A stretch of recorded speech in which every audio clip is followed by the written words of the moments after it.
বাহিরে প্রচুর বৃষ্টি হচ্ছে, আর এই বৃষ্টির দিনে একটু ঠান্ডা আবহাওয়া, এই জন্য আমরা পাক করলাম খিচুড়ি। এই যে মুরগির মাংস দিয়ে খিচুড়ি পাক করলাম। এখন এটা আমাদের সকালের ব্রেকফাস্ট। এখানে আরেকটু মুরগির মাংস আছে, এখানে আছে হলো মাছের তরকারি। এগুলো দিয়েই খিচুড়ি খাওয়া হবে। বারো খিচুড়ি বারো।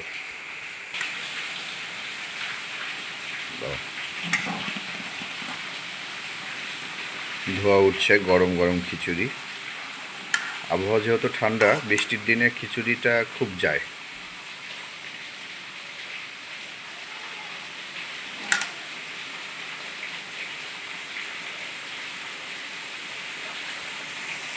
এটা চামচ লাগতো। আচ্ছা, তুমি আমাকে এই ঠান্ডা তরকারি দাও, মাছের তরকারি দাও।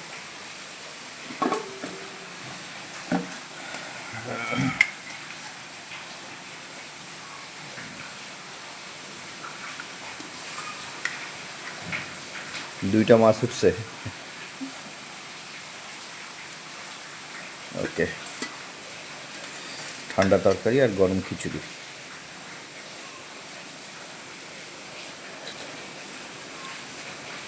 খুব স্বাদ হয়েছে, একটু লবণ চড়া হয়েছে।